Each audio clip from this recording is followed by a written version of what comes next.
Hello, my name is Tom Nowlin, and I'm going to talk about the importance of God mapping.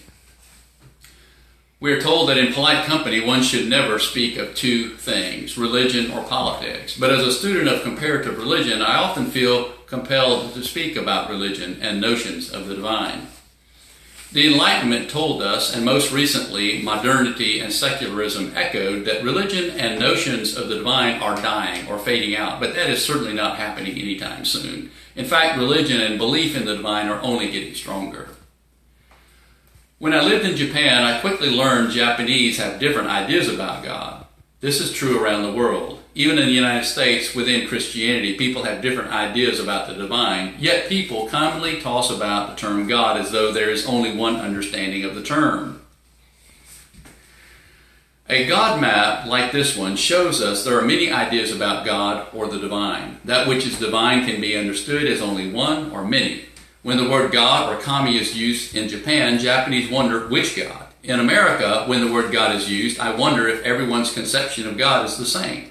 For example, divinity can be understood as transcendent or as immanent.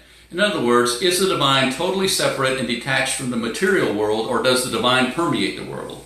Those who see divinity embedded in the material world and the world's processes are disturbed by notions of a divinity totally detached, separate, and inaccessible in the world. We also see that which is divine can be spoken in concrete or abstract terms. For example, is the divine corporeal or incorporeal? Is the divine one in bodily form and shape with white flowing hair and beard? If the divine is corporeal, is the divine masculine or feminine? Is the divine personal, all-powerful, all-knowing, and all-loving? Or is the divine more like a superhuman, a superhero, personal but not all-powerful, not all-knowing, not all-loving? Or is the divine merely abstract and incorporeal? Is the divine more an organized force or energy, impersonal by nature?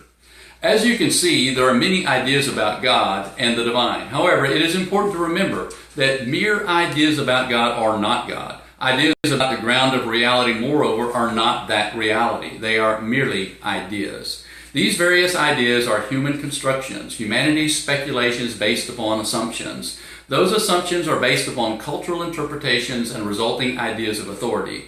Authority can be that which I am told or that which I know through experience. The first is propositional truth and the latter is experiential truth. Moreover, since all people are different from each other, no two people can have the exact same experiences of divinity, much less have identical ideas of the divine. In fact, we all have a slightly different God map. Each person's construction of that which is divine is a different construction. These constructions are like trellises erected to support the spiritual yearnings people have. All the theologies and dogmas ever constructed, regardless of how beautiful, masterful, powerful, or complex, are just that, constructions. They are the best descriptions and understandings humanity can come up with. This doesn't mean, though, that notions of God, the divine, and religion are not important. These yearnings of the human heart have consistently manifested themselves from the days of ancient oral tradition to the present day.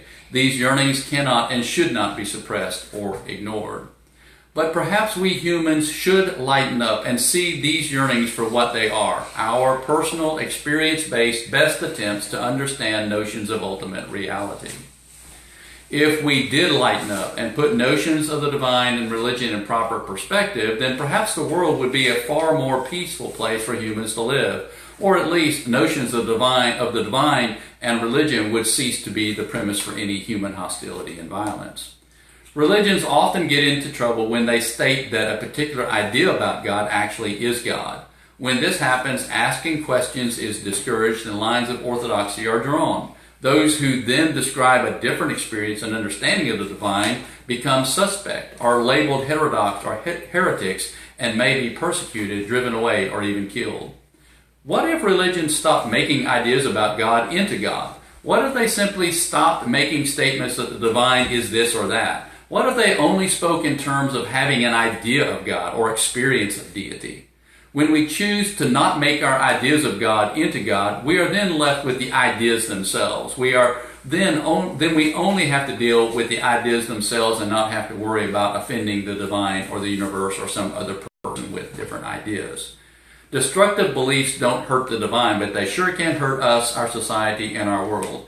We have a right to insist that the beliefs we adopt, especially about the divine, be healthy and serve us well. Having more awareness of how beliefs of God differ and where we fall within the God map can change the way we think and talk about religion and just might make a more peaceful society.